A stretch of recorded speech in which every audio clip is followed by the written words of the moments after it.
Gozaimasu, bonjour et bienvenue sur cette vidéo. Je vous préviens, dans les prochaines vidéos là, va y avoir des décors assez différents parce que là, je suis en train d'emménager et ceci est ma chambre. Voilà, c'est ma chambre la plus basique. Ce sera pas du tout un décor, je veux dire, à mon avis, vous la verrez que dans cette vidéo. Et d'ailleurs, je tiens à dire que regardez, j'ai des oreillers nuages.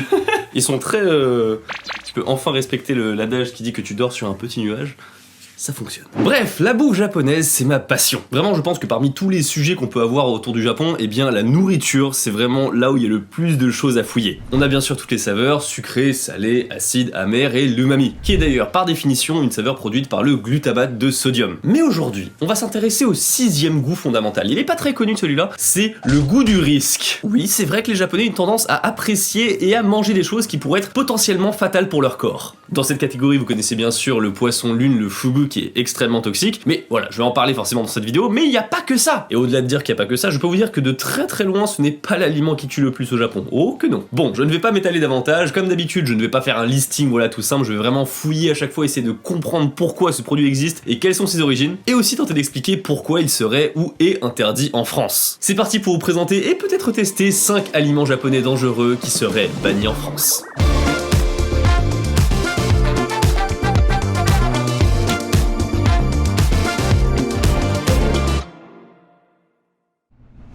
Déjà, j'aimerais commencer par ce qui me semble être une blague que j'ai trouvée sur le site Oriental Mart. Si vous voulez tester les aliments dangereux du Japon, vous sentir vivre, avoir ce goût du danger, mangez un œuf cru. Alors c'est vrai, au Japon, manger un œuf cru, c'est assez classique, on en met un peu partout dans notre cuisine. Mais je sais que pour les Français, c'est un petit peu compliqué au fait de manger un œuf cru, et quoique la dernière fois que j'ai dit ça en vidéo, j'ai eu ce genre de commentaires. En France, on mange pas d'œuf cru, l'œuf miroir sur les crêpes ou pizza et la vanille gobée des œufs, on mange des œufs crus en France, en tout cas j'en ai toujours mangé depuis que je suis enfant. Pas spécialement d'accord pour l'œuf cru, on a beaucoup de recettes avec l'œuf cru au mi-cuit. Dans la carbo, il y a pas mal de gens qui mettent un œuf cru dedans. Ok, j'ai compris, vous mangez des œufs crus, mais moi aussi. Mais attention, ça peut paraître inoffensif, mais ne vous faites pas avoir. Manger un œuf cru, c'est fortement déconseillé à cause d'une bactérie, la salmonelle. C'est une bactérie qui provoque la salmonellose, une maladie où tu vas en chier, mais littéralement. Et c'est pas si rigolo parce que pour les personnes fragiles comme les enfants ou les femmes enceintes, eh bien il peut y avoir des complications dangereuses. C'est donc pour ça que manger des œufs crus en France, c'est fortement déconseillé. En tout cas, c'est ce que dit la FSCA, l'Agence fédérale pour la sécurité de la chaîne alimentaire, belge, j'avais trouvé que ça, désolé. Mais là, en fait, j'ai trouvé qu'il y avait un problème. C'est-à-dire qu'au Japon, en moyenne, un habitant consomme 337 œufs par an, soit quasiment un par jour. C'est une consommation hardcore, la deuxième au niveau mondial, et parmi tous ces œufs, il y en a quand même une bonne partie qui sont mangés crus. Alors comment ça se fait qu'il n'y a pas des incidents à la salmonelle partout sur l'archipel? J'ai cherché l'explication, et au début, je pensais que c'était un peu comme les algues, vous savez, où les Japonais ont des prédispositions génétiques à digérer mieux les algues que des Occidentaux. Eh bien en fait, c'était pas du tout ça, voilà. Mais l'explication, elle tient en 2 points. Premier point. Dû à la consommation monstrueuse et pour conserver cette consommation, les producteurs ont décidé d'eux-mêmes de soumettre leur production à un processus strict de stérilisation et de contrôle de qualité. Tout ça bien sûr pour que les œufs puissent être consommés crus.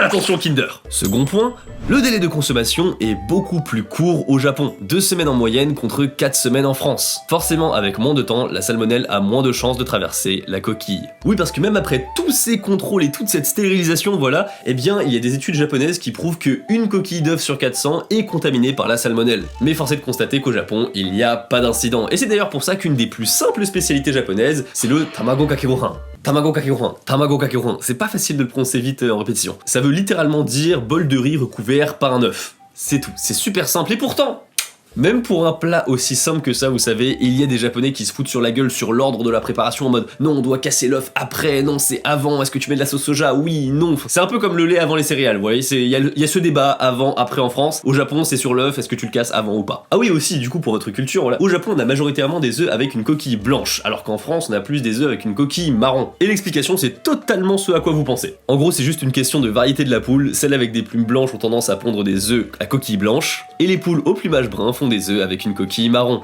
Bon, j'avoue, l'œuf cru c'était un petit peu un échauffement, voilà, pour se mettre en jambe, vraiment. Mais maintenant, on va attaquer les vraies choses. Habushi. Wow. Okay, man. Est-ce que vous voyez ces énormes récipients dans les films d'horreur où il y a des animaux morts dans du formol? Et des Japonais se sont dit « Mais si on buvait ça, ce serait super cool, dis donc !» Et puis attention, ils vont pas prendre un animal inoffensif, non! On va prendre un truc vénéneux! Vous avez peut-être l'impression que je troll, mais c'est parfaitement réel, il s'agit du haboshu d'Okinawa. Le habu, c'est une vipère typique du sud-est de l'Asie. Elles sont venimeuses, et pas qu'un peu. Son venin est hémotoxique, ce qui veut dire qu'il s'attaque au sang, et au tissu. Concrètement, ça peut provoquer des nausées, des vomissements, de l'hypotension et éventuellement la mort. Ce qui est un petit peu flippant, c'est que même avec le traitement adéquat, eh bien il y a des personnes qui ont déclaré avoir perdu quelques motricités au niveau de leurs mains et de leurs jambes. Ça fait chier. Alors je vous rassure quand même, dans le habeshu, le venin est dissous par l'alcool, qu'on appelle awamori. Mais ça prend quand même un certain temps. Il existe un accident voilà où une femme a ouvert une bouteille un peu trop récente et le serpent à l'intérieur n'était pas mort. Forcément, dès qu'il a pu sentir qu'il pouvait aller à l'air libre, eh bien il a mordu la femme qui essayait de boire. Maintenant la question c'est comment à Okinawa ils font pour que la vipère rentre dans la bouteille. Pour ça, ils ont deux méthodes. La première, c'est la barbare, juste tu mets le serpent vivant dans la bouteille et tu le noies. La seconde, elle est plus subtile, mais j'ai envie de dire presque plus horrible. En fait, ils mettent le serpent sur une surface glacée, donc du coup le serpent s'évanouit, ils le retirent de ses entrailles, puis après ils le recoudent, puis ils le traitent plusieurs mois avec de l'alcool avant de le mettre en bouteille. Quel est le sombre fou qui a pensé en premier à mettre un serpent vivant dans une bouteille d'alcool? Eh bien, peut-être des Français. Enfin, ils n'étaient pas français à l'époque, mais sachez que dans une région française aussi, ils ont eu exactement la même idée. C'est en Savoie, et ça s'appelle l'alcool vipérine. C'est d'ailleurs cet alcool savoyard qui a inspiré la liqueur de crapaud qu'on peut trouver dans la scène cultissime des bronzés font du ski. Et oui, petite désillusion, la liqueur de crapaud, ça n'existe pas. Ça débouche la chiotte, ça. De plus, chose importante, c'est que depuis 1979, l'alcool vipérine est illégal. On y vient enfin à ce côté interdit en France. Les reptiles sont protégés par la loi, ce qui empêche leur capture et leur exploitation sur le territoire français. De toute façon, je pense que pour acheter ça, il faudrait vraiment être un abruti. Oui, j'en ai acheté. Oh la dingue. Wow, j'avais pas vu. On voit trop bien le serpent. Attendez. On voit très bien le serpent. 9280 yens pour 800 ml, soit 85 € le litre. De ce que j'ai compris, c'est 35 degrés. Alors, je me suis pas spoilé le goût pendant que j'ai fait mes recherches, donc on va tester ça ensemble, hein. Écoutez, je vous avoue, pour vous parler très franchement, je suis pas végétarien, je suis pas, voilà, mais ce serait hypocrite de ma part d'être en mode, oh là là, le pauvre animal, alors que tu vois, je suis pas végétarien et tout. Et en même temps, quand je vois ça, bah ça me fait quand même plus d'effet que quand je vois un morceau de poulet dans mon assiette, tu vois. Donc je pense qu'il y a une certaine hypocrisie de ce côté-là de ma part, mais je vous avoue, je suis un peu gêné d'avoir acheté ça. En vrai, vous savez, genre je pensais que je serais en détente complète pour boire ce truc, mais en fait il y a un petit stress quand même, hein. Quand tu sais qu'il y a eu un accident et tout, donc du coup tu sais que là c'est totalement safe parce que ils font un autre procédé, mais c'est quand même spécial, hein. Attendez, techniquement je viens de boire quelque chose, il y avait du venin dedans là. C'est pas mauvais, c'est très ambré. La fin, c'est vrai que l'alcool recouvre beaucoup. En vrai, je déconnais sur la Jäger, mais ça ressemble un petit peu, je trouve. Et je pense que ce goût ambré, ça vient du venin qui s'est dissous. Écoutez, expérience, je vais pas dire expérience sympa, expérience. Après, je ne pense pas que c'est grâce à son goût exceptionnel que le habeshu est autant vendu aujourd'hui. En premier temps, je pense que c'est le folklore et le fameux goût du risque, mais je pense que c'est pas la seule raison. Vous savez, cette raison typiquement asiatique lorsqu'on utilise un animal dangereux ou encore pire, en voie d'extinction. Je l'ai sur le bout de la langue là. Ah oui, on te dit qu'il fait durcir la En fait, le habu peut copuler jusqu'à 26 heures d'affilée. Du coup, certaines personnes se sont dit qu'en buvant leur venin, eh bien, ils obtiendraient ces vertus de aphrodisiaque. Et bien sûr, comme d'habitude, ce n'est absolument pas prouvé scientifiquement. Bon, on a fait une boisson dangereuse par sa nature, maintenant faisons quelque chose de dangereux par son lieu. Les fruits et légumes de Fukushima.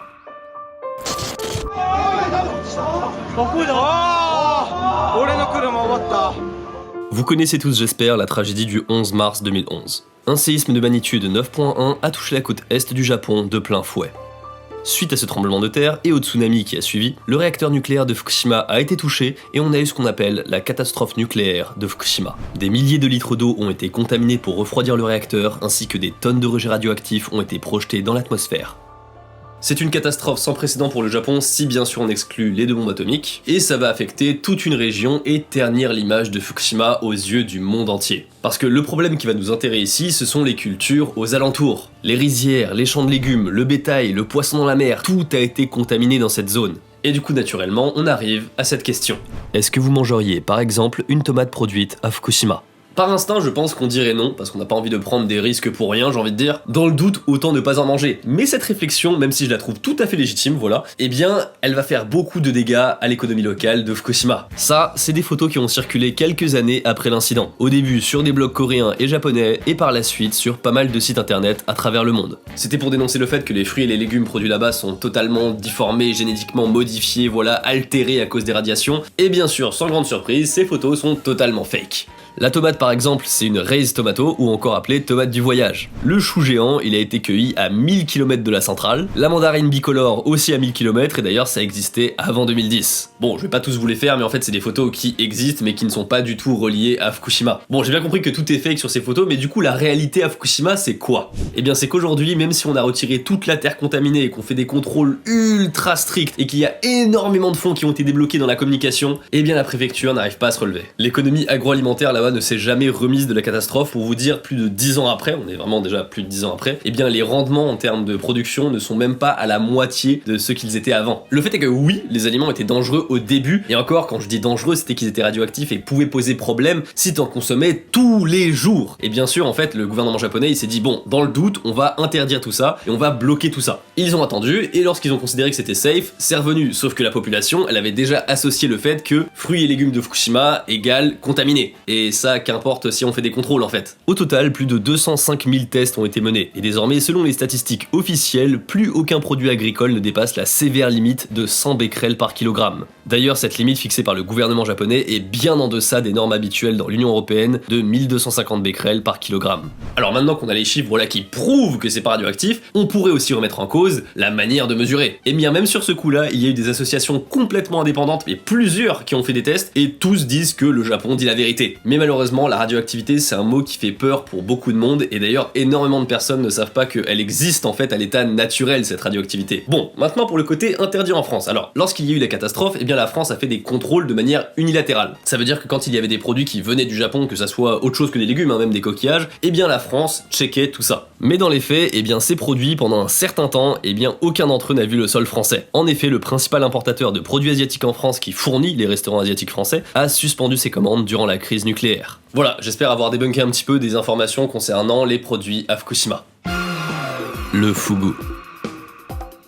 L'aliment numéro 4, le chiffre de la mort au Japon, j'étais obligé de mettre la Rolls-Royce des produits dangereux de ce pays, c'est-à-dire le fugu. On l'appelle aussi le poisson ballon ou le poisson globe. Alors, ce qui rend le poisson ballon dangereux, c'est la tétrodoxine, contenue dans le foie, les intestins et les gonades. Il y a également la présence de cette toxine dans le sang de l'animal. C'est vraiment, il y en a partout. Et forcément, tout ceci, c'est ce qui rend sa préparation extrêmement compliquée. Chaque chef au Japon possède une licence accordée par l'État qui leur permet de préparer ce plat considéré comme très raffiné. Et je tiens à préciser qu'il n'y a pas d'antidote au poison et que la mort intervient entre 4 à 6 heures après l'ingestion du fugu. Pour le coup, c'est absolument impossible d'en déguster en France, en tout cas c'est ce qu'a dit le secrétaire général de la Confédération des poissonniers écaillés de France. Et je le crois. La raison en fait elle est assez simple, c'est que le fugu ça se déguste très frais, voire même encore vivant. Or, comment tu gères l'export, donc du coup dans d'autres pays, si tu peux pas le congeler? C'est juste pas possible en fait. Surtout que la France condamne le poisson cru s'il n'est pas congelé 24 heures à moins 20 degrés, en tout cas pour ce qui est du saumon et du thon. Chose qui ne se fait absolument pas systématiquement au Japon, et encore moins dans les établissements haut de gamme. Dans les restaurants sushi de luxe, le poisson est acheté tôt le matin, préparé pendant toute la journée et servi le soir. En fait, la France, si elle impose cette norme de 24 heures à moins 20 degrés, eh bien, c'est pour éviter les vers solitaires. Et encore une fois, c'est super bizarre parce que des cas de vers solitaires, il y en a en France, alors qu'on fait tout ça, on est censé faire tout ça. Alors, forcément, maintenant, faut que j'aille goûter ce fameux fugu. Soit j'en ai jamais goûté, soit je m'en rappelle pas. En tout cas, le goût est complètement inconnu pour moi. Et je vous avoue, pour trouver une adresse, ça a été vraiment le parcours du combattant parce que, en fait, c'est pas qu'il n'existe pas de resto, c'est que je voulais vraiment choisir le meilleur. Et j'avais en tête, un restaurant qui existait dans mon quartier d'enfance, donc à Jiugaoka. J'avais même fait une photo devant ce resto. Je me suis dit, ce serait bien d'aller là-bas pour tester. Et en fait, j'ai découvert que là-bas, eh bien, il y a eu des morts. Non, je plaisante, c'est juste qu'en fait, c'est une chaîne. Ça s'appelle Torafugute et ça a l'air d'être la chaîne la plus imposante du Japon en termes de fugu. Et je trouve qu'il faut vraiment avoir du cran, pas une paire de couilles, voilà, pour proposer une chaîne comme ça, parce que tu te dis que si t'as le moindre incident dans un de tes restos, bah, t'as toute la chaîne qui tombe. Je veux dire, tout ton business est mort. Donc ça multiplie les risques par le nombre d'enseignes. Enfin bref, je trouve que c'est vraiment très cool. Du coup, ce qui s'est passé, c'est que j'ai trouvé une petite pépite. Mais vous allez voir, ça va être insane. J'ai très hâte. On y va.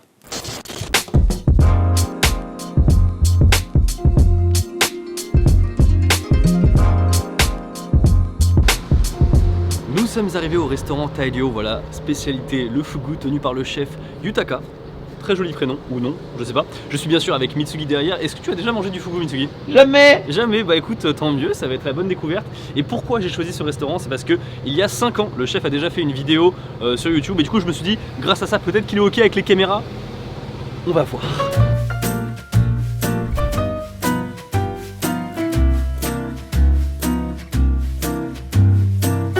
Au-delà de rien dire pour la caméra, ils sont très gentil, mais vraiment très rigolo même. Ils nous ont offert une serviette. Il offre à tout le monde en fait, c'est notre serviette pour le repas, mais on peut aussi la ramener chez nous. Du coup c'est très très cool. Et le restaurant est exactement comme ce que je pensais, c'est-à-dire qu'en fait tout le restaurant est un comptoir et au milieu il y a un bassin avec des fougos.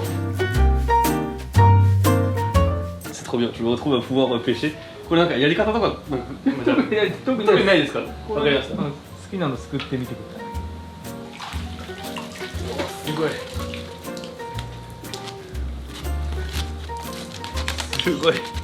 C'est incroyable, l'expérience que je viens d'avoir est exceptionnelle, enfin, il n'y a pas d'autre mot. Le mec nous a bien expliqué que là on est sur une fin de saison en termes de fugu, et pourtant il a dit t'inquiète pas, j'ai ce qu'il faut. J'ai trop hâte de déguster le truc, là on a déjà les premiers plats qui sont arrivés, donc du coup on a de la sèche luciole, je crois que c'est calamar luciole, et en fait après il nous a fait toutes les explications ici, on a déjà les premiers morceaux de fugu, en fait c'est la peau du fugu qui est extrêmement, comment dire, gélatineuse, voilà, merci, gélatineuse, et on va vraiment avoir le fugu sous toutes ses formes, et ça va être trop bien, mais vraiment on a le restaurant pour nous, c'est exceptionnel. 食べれるのがこれ白子なんです。わかりました。これは合法で全然食べれます。すごいすごい。はい。で、これは白子なんで男の子なんですよね。精子が入ってるんで。En fait, le chef vient de nous montrer des couilles de poisson, en fait des couilles de fugu. En fait, les couilles tu peux les manger mais pas les ovaires. Mais là, on est sur la vraie épreuve. On est clairement dans le sashimi, qui est, si mal préparé, bien sûr toxique, avec la tétrodoxine, voilà. Et du coup, elle nous a expliqué comment manger ça. Et faut en faire une sorte de rouleau de printemps. Donc du coup, on prend un petit peu de negi et on la met dans la sauce ponzu. C'est particulier, je comprends pourquoi c'est pas le même poisson que le reste. Oh mec, ça n'a rien à voir. Tu sais, la texture de tous les poissons, au bout d'un moment, je vais pas dire qu'elles se ressemblent beaucoup, mais il y a des similitudes. Là mec, on a l'impression d'être entre de la sèche, mais t'as quand même le goût de poisson, mais c'est pas aussi dur que de la sèche, enfin, c'est très particulier comme goût, c'est vraiment très unique. La fusion des trois aliments est très sympa. Si, c'est cool. C'est vraiment bon. Est-ce que ça vaut le coup de se mettre en danger pour manger ça? Non, mais après, si t'es avec un chef parfait, aucun risque. Ce que vous venez de voir là, c'est une couille du fugu. En gros, c'est une spécialité. Non mais c'est une spécialité qui s'appelle le shirako. Voilà, c'est souvent un truc qui revient dans la culture japonaise quand on dit les pires trucs à déguster, tout ça. Et je crois que j'en ai déjà mangé cru, mais jamais cuit. Et encore moins de fugu. Donc du coup, on va tester, écoutez, les burnes de fugu cuites. C'est du sperme de fugu, on est d'accord. Ouais, c'est du sperme de fugu. Y a pas de débat. Je vais essayer de pas y penser. Mec, c'est bon. Je comprends pourquoi les gens y mangent. Je sais pas comment décrire ça. Il y a un côté. Enfin, c'est très dur à décrire. Comment je pourrais décrire ça? On dirait un peu de la mode. Enfin, je sais pas, peut-être parce que visuellement ça me fait penser à ça, mais on dirait un peu de la mozza. Il y a un peu un goût de crabe aussi. C'est très dur à décrire. Franchement, je vous jure, je galère là. Je vais tester là, c'est une fève de je ne sais quoi. Je vais demander, mais j'ai. Si, ma mère. C'est sucré. Super bon, ouais.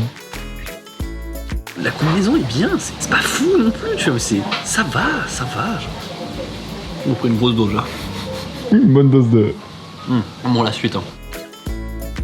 Là, on passe avec du karaage, du coup du fugu frit, et c'est vachement bon, c'est vachement bien. On a vraiment toutes les variations en fait du fugu. On a eu un truc un peu difficile juste avant. Je vous avoue, après l'avoir fini, psychologiquement c'est un peu dur, mais ça passe. Genre si on te dit pas ce que c'est, franchement tu dis bon, c'est un peu spécial, mais ça se mange.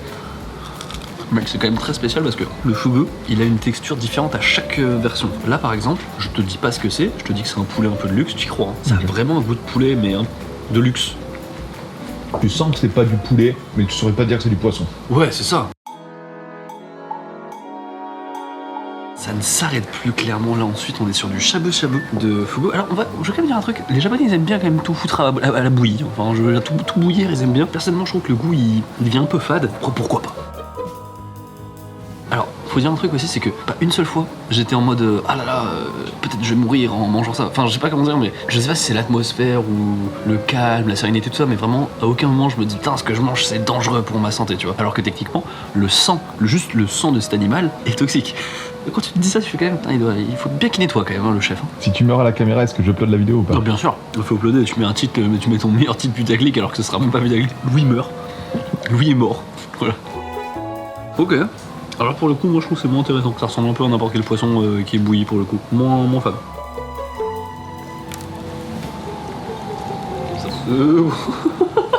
Incroyable, spectacle devant nous, mais ça ne s'arrête plus. On m'a demandé en fait s'il y avait un saké particulier à boire avec le fugu, et ça s'appelle le hirezake, et donc du coup en fait c'est la nageoire qui découpe, qui grippe, et ils mettent ça, et donc du coup ils brûlent ça en même temps avec le sirop. C'est incroyable, enfin, et du coup c'est chaud, c'est de l'alcool chaud. J'en ai un peu qui est rentré dans le nez. Ça m'a brûlé de ouf.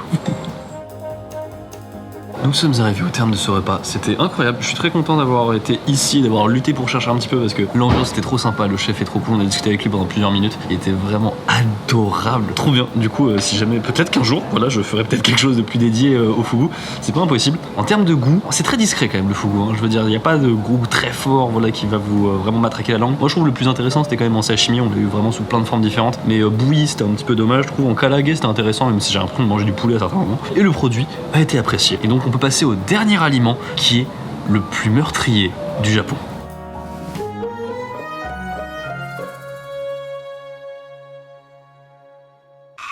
Mention honorable.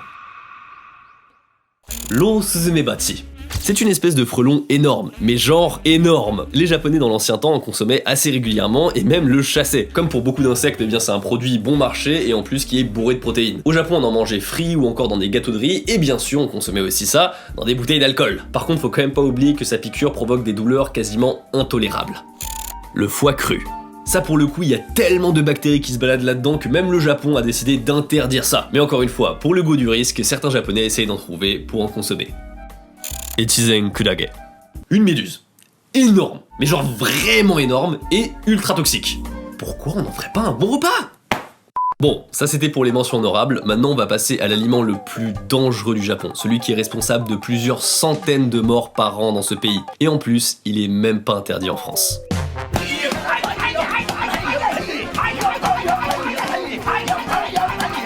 C'est peut-être la vidéo du Japon la plus connue au monde, vous l'avez sûrement vu quelque part. Et ce qu'il manipule, c'est ce qu'on appelle du mochi, c'est-à-dire de la pâte de riz écrasée. Bon, en vrai en disant ça, je pense que je ne vous apprends rien. Mais attends Louis, pas de radiation, pas de venin mortel, pas d'insectes bizarres, mais qu'est-ce que le mochi fait dans cette liste ? Eh bien sachez que le mochi, c'est l'aliment de cette vidéo qui a tué le plus de personnes au Japon et de très très loin, genre très très loin.